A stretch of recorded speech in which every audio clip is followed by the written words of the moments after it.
A virgin Queen Elizabeth I may never have been who history says she was.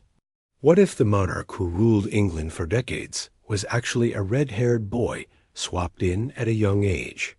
How could this chilling secret have been hidden behind palace walls, threatening crowns and lives? From the sunlit courts of Tudor England emerges one of history's most peculiar and unsettling mysteries, the Bisley Boy legend. Instead, rumors whispered that a boy, red-haired and unknown to history's textbooks, was swapped in her place.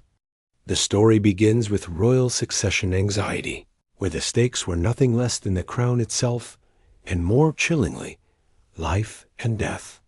Yet beyond the known history, rumors poured from court gossip circles about strange absences, inexplicable changes in appearance, and a hint of deception so grave it could rewrite the story of England's monarchy.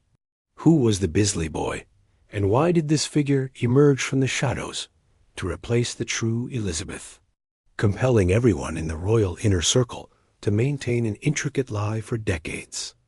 Bisley, a village in Surrey, is said to be the place where a young boy was abducted for this very purpose. The swap supposedly occurred after the real princess was lost, harmed, or perhaps deemed unfit for rule.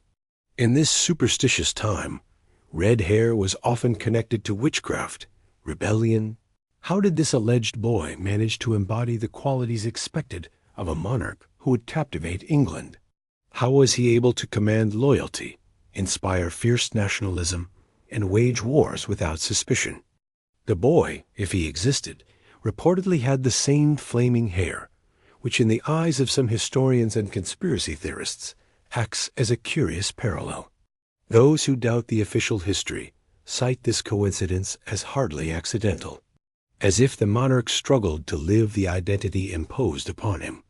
This theory suggests that Elizabeth was, in fact, a male child forcibly disguised as the queen, trained to mimic her poise and languages, mastering the arts of diplomacy and performance to an extraordinary degree. Was this intricate switch a desperate measure against assassination threats or political rivals? Or was it a shadowy plot by factions within the court, aiming to protect the Tudor legacy at all costs? But behind the Venetian masks of Tudor courtiers and the glittering silk gowns, how could conspirators maintain such a grand illusion? Could a boy truly walk in the footsteps of a queen, command armies, woo noblemen, and defy the Pope, all while hiding his true nature? And most hauntingly, what became of the real Elizabeth was she lost to history, imprisoned or eliminated? This enigma has haunted historians, prompting fierce debates over the centuries. Some dismiss it as court gossip and folklore. Others see the Bisley Boy legend as a terrifying glimpse into Tudor desperation, where identity and power were commodities to be stolen and forged anew.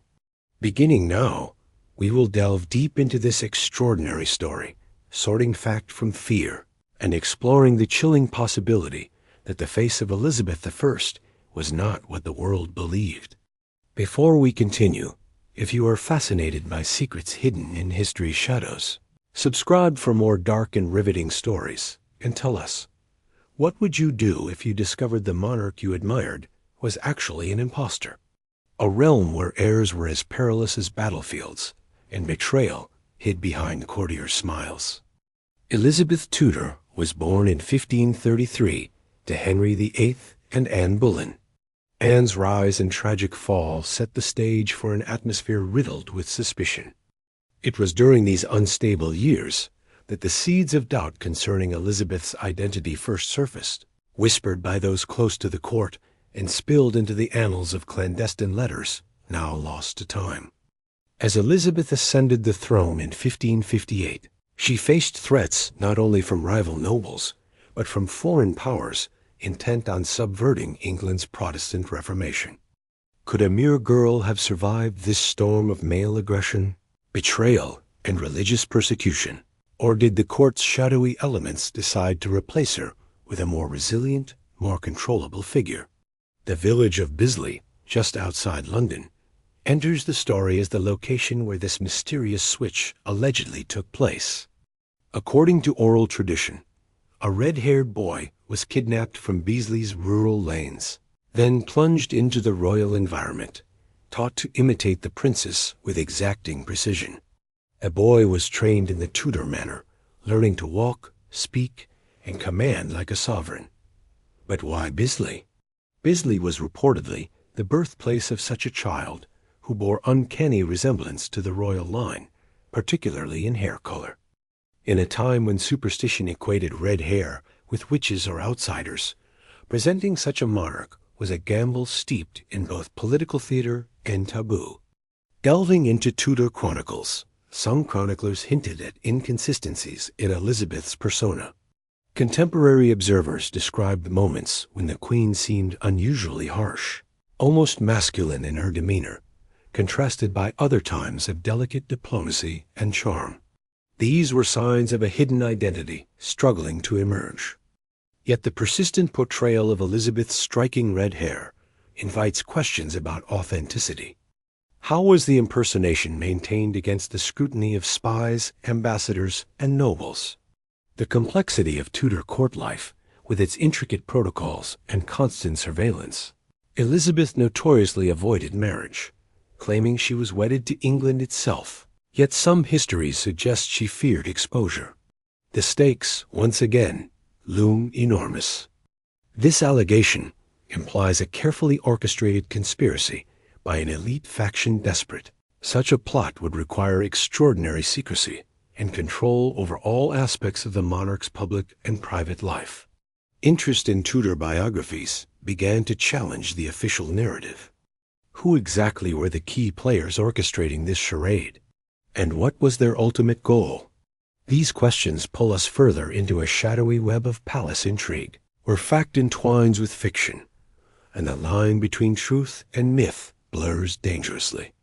Our journey into the heart of the Bisley Boy legend, acceleratedly by unearthing the players and circumstances, can we approach the stark reality that lurks beneath this royal mask. Turn the page as we uncover the court conspiracies, forbidden betrayals, and chilling motivations that may have created England's most daring royal impostor. No royal story unfolds without conspirators lurking in the wings. Among those with most to gain from a secret impostor on the throne were the Privy Council members, powerful noble families, and possibly even Elizabeth's closest advisors. They operated in a dangerous game of politics, religion, and survival, allowing him access to the inner sanctum, where secrets could be guarded or revealed. Another critical figure may have been William Cecil, the Queen's principal secretary and shrewd political operator. Cecil's role in advising Elizabeth and shaping policy was pivotal, where rumors often meant as much as documented fact. The stakes for these men were tremendous. Failure could mean losing power, wealth, or life itself. The Tudor court was not merely a ceremonial backdrop, but a battleground where loyalty was tested, alliances shifted, and masks hid deadly intentions. If the real Elizabeth was compromised whether by illness, injury, or political elimination, a discreet replacement would be the safest strategy to ensure continuity. But the manipulation of such a young boy to perform as a monarch raises disturbing questions. Was the Bisley Boy a willing participant or a victim of ruthless power? The burden of a crown worn by a boy masquerading as a queen suggests a life of unimaginable pressure. The transformation required was not merely external. It demanded mastery over feminine speech, manners, and the heavy symbolism of monarchy itself. Could such training be accomplished in secret? Tudor England's education system for nobility was highly advanced, but gender-specific in its curriculum. This training might explain Elizabeth's famous intellect and oratory skills. Physiologically, the differences between a boy and girl, particularly at a young age, are pronounced but can be obscured with corsetry, wigs, and the power of illusion. The Tudor court was a stage, and the monarch a leading actor. Yet the strain was surely immense. Historical accounts of Elizabeth describe her as frail, often ill, prone to headaches and mysterious illness symptoms that could reflect chronic stress or psychological turmoil. This insight raises the morbid possibility that the impostor was under constant treatment or guarded against discovery at the cost of health. Elizabeth's decision never to marry and to declare herself the Virgin Queen preserved the ruse by avoiding the complications of pregnancy and offspring who might reveal the secret. Moreover, the Queen's emotional detachment from traditional feminine roles supports the theory of an identity hidden behind a royal facade. But not all at court accepted this charade passively. There were whispers of plots, attempted assassinations, and rebellions among those who sought to expose the secret or replace the monarch with one deemed legitimate. The execution of Mary, Queen of Scots, Elizabeth's Catholic rival, was one such dramatic battle in this shadow war removing a potential threat to Tudor legitimacy. As these conflicts escalated, the Tudor regime doubled down on surveillance and control, perhaps to erase any trace of the real princess. This action deepens the mystery and raises questions about how much history was rewritten to protect a fabricated truth. Was the Bisley Boy simply a myth born out of court paranoia, or a cover-up of one of the most brazen impersonations ever attempted? The next part will unravel the physical and psychological implications of this dark claim, exploring Elizabeth's life through the prism of identity, trauma, and performance, and the shadow cast on the history of England's golden age. This image, however, may have concealed profound personal conflicts born of identity, trauma, and enforced deception. If the Bisley Boy theory holds weight, then much of Elizabeth's conducting, the loneliness that enveloped her later years, might be understood as the psychological burden of a boy compelled to live as a queen. The pressures of performing gender and power simultaneously created an extraordinary dissonance. Early biographers noted Elizabeth's paradoxical nature. She embraced a fierce independence, yet often acted distant and enigmatic, traits interpreted as courtly mystique, but possibly masking internal struggle. Delivered with ferocious charisma, the speech reveals a commanding presence that transcended normal expectations of femininity. Was this mastery born of a boy trained to survive in a ruthless environment? The question reverberates throughout historical interpretations. Psychohistorical analysis suggests Elizabeth's reticence to marry or produce an heir could be read through the lens of trauma and fear-constant threats against her existence. The Virgin Queen persona became both a political tool and a psychological shield. Additionally, her meticulous control over her appearance, wearing heavy makeup, elaborate gowns, and veil served to obscure wrinkles, signs of age, and perhaps more importantly, any physical clues that would betray her true nature. Reports of severe headaches, fainting spells, and other ailments might be symptoms of chronic stress or psychosomatic illnesses. Her attachment to men like Robert Dudley was hinted at, but never consummated in marriage, fueling speculation about her true identity and intentions. Intimacy could have risked exposure, leading to a life of calculated solitude. The Queen's succession anxieties culminated in a dramatic way. With no legal heir, England faced the daunting prospect of instability and potential civil war after Elizabeth's death. Here, the Bisley Boy theory intersects with fears of legitimacy and continuity. If the public ever discovered their monarch's imposture, the entire Tudor lineage would be questioned. The question of Elizabeth's true gender and identity also touches on broader issues of gender roles and power in Renaissance England.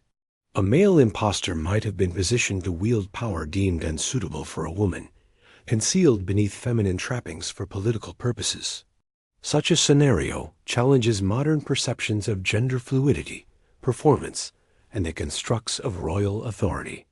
Regardless of the veracity of the Bisley Boy legend, its existence in the popular imagination reveals how monarchs were viewed not solely as rulers, but as symbols whose identities could be contested and contested fiercely. Elizabeth's reign, immortalized in poetry and song, becomes in this context a tragic drama of disguise and survival. But what of the physical evidence?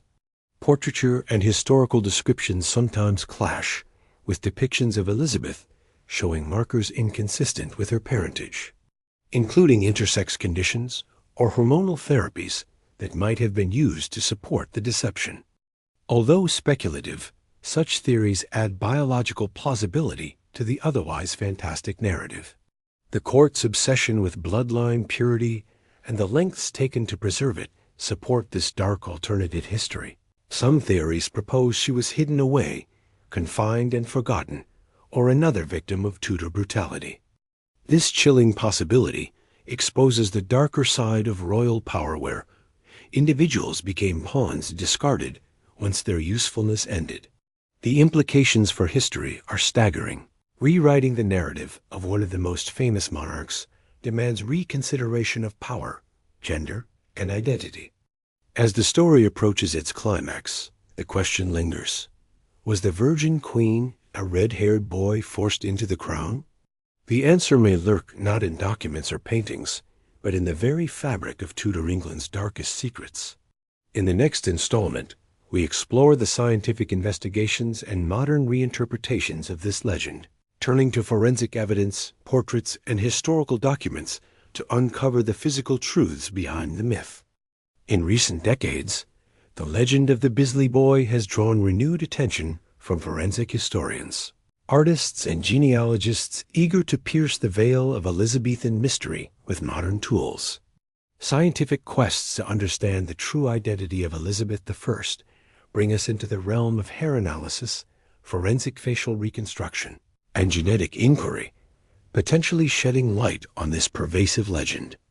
Amidst the archives, few physical remains of Elizabeth survive, but her hair locks, preserved in various reliquaries, have been subjected to chemical analysis. Tests reveal the presence of an unusual reddish pigment with a high concentration of pheomelanin, supporting contemporary claims about her iconic red hair. Intriguingly, this trait was not consistent with known Tudor lineage genetics, which generally favored darker hair. This anomaly fuels debate. Was Elizabeth's hair naturally red, or was it enhanced for political symbolism? Or perhaps was it the red hair of the alleged Bisley Boy? Scientific imaging techniques, such as facial superimposition, applied to Elizabethan portraits, have exposed discrepancies between her youthful depictions and later portraits. Differences in skull shape, facial proportions, and jawline have raised questions about the consistency of the Queen's images.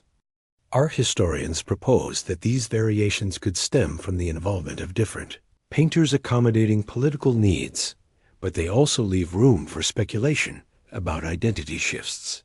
Geneticists have attempted to trace Elizabeth's lineage through the DNA of living relatives and remains of her family members. While conclusive proof remains elusive, patterns of inherited traits and historical documentation complicate simple genealogical explanations. Meanwhile, psychological profiling of Elizabeth's documented behavior has been reconsidered under the Bisley Boy hypothesis. The Queen's acute paranoia, mood swings, and apparent estrangement from typical female courtship behavior align with what might be expected from someone living a double identity. Medical historians also revisit Elizabeth's poorly explained ailments, noting symptoms consistent with chronic stress, possible endocrine disorders, or gender dysphoria, though contemporary understanding lacked the vocabulary to interpret such conditions. Interest in the Bisley Boy legend is also renewed by the discovery of obscure manuscripts and letters hinting at secret guardianship of a royal child replaced or hidden. One such document references a mysterious wardred figure at court whose origins were concealed, though proof of this identity's linkage to Elizabeth remains debated. Another tantalizing clue is the absence of certain official birth and baptismal records for Elizabeth, unusual for a royal child. Some suggest these lacunae reflect deliberate erasure to obscure a swap, while skeptics point to the chaotic period during which records may have been lost. Cultural historians note that rumors of the Bisley Boy serve political purposes, used by enemies of the Queen to question her legitimacy and sow dissent, thus complicating the task of historians deciphering fact from slander. This context of propaganda must be acknowledged while weighing evidence. Yet the most compelling modern investigations involve interdisciplinary collaboration among historians, scientists, and literary scholars, combining archival deep dives with DNA analysis, forensic art examination, and psychological theory. This innovative approach brings fresh perspectives, but also highlights the enduring enigma of Tudor history. Was the Bisley Boy a real figure hidden behind Elizabeth's throne, or merely the stuff of rumor fueled by political anxiety? Among these ongoing debates, the mystery remains tantalizingly unsolved. But the stakes remain undeniable. If such a substitution occurred, it would rewrite what we know about monarchy, gender, and power in one of history's most pivotal eras. Before we reveal the final threads of this dark tale, if you are enthralled by the secrets layered beneath royal history, do subscribe and share your theories with us. Could a boy truly have been Queen of England? And what would that mean for history? Our story now moves toward its conclusion, weaving together shadowed legends, forensic clues, and historical puzzles into a complex tapestry few dare to unravel. As our exploration draws to a close, the Bisley Boy mystery challenges us to reconsider the boundaries between history and legend, truth and myth, and the very nature of identity itself. Elizabeth I, forever immortalized as the Virgin Queen, emerges from these shadows as a figure both larger than life and perhaps a victim of forces beyond control. If the Queen was indeed a boy swapped in for political survival, the implications ripple through every layer of Tudor history. It forces a reconsideration of gender roles in the Renaissance, suggesting that power could be wielded despite or beyond biological identity, if veiled skillfully. History has often erased or rewritten uncomfortable truths. The Bisley Boy saga may be one of the most extraordinary examples. The story embodies the desperation of a kingdom on the brink, willing to conceal physical reality to preserve stability, defy enemies, and assert sovereignty. For the boy who belatedly became queen, life was a performance of unparalleled difficulty, tightrope over a pit of political snakes and spies, where one misstep meant ruination. Official records maintain Elizabeth's singular identity, but the gaps, contradictions, and whispered stories refuse to fade beneath the polished surface of history books. The Queen's refusal to marry or bear heirs, her merciless purges of dissenters, and her iron grip on court protocol can all be seen as tactics to protect a secret too dangerous to be revealed. This secret may never be fully proven, yet its persistence reflects the unsettling reality of Tudor, England's power struggles, and the human cost behind crown and scepter. Modern reinterpretations invite reflection on identity as fluid and constructed, not fixed and immutably concept centuries ahead of Elizabeth's time, yet embodied in her enigmatic reign. The question lingers: was history shaped by a red-haired boy whose true self was swallowed by the weight of a throne? Or are these stories the echoes of fear and conspiracy whispered through time? Whatever the reality, the Bisley Boy legend enriches the tapestry of royal history with mystery and macabre fascination. The girl who should have been queen might have been lost, replaced by a boy who lived an extraordinary double life under the watchful eyes of England's most dangerous court. The Virgin Queen stands forever a symbol of power, mystery, and resilience, at her hidden tale a chilling reminder that history's greatest stories are often the ones concealed in shadows. Thank you for journeying through this dark secret with us. For more revelations that twist the known into the unbelievable, subscribe and join the discussion. What do you believe lies hidden in the halls of history's greatest monarchs? The story may be over, but the mystery lives on.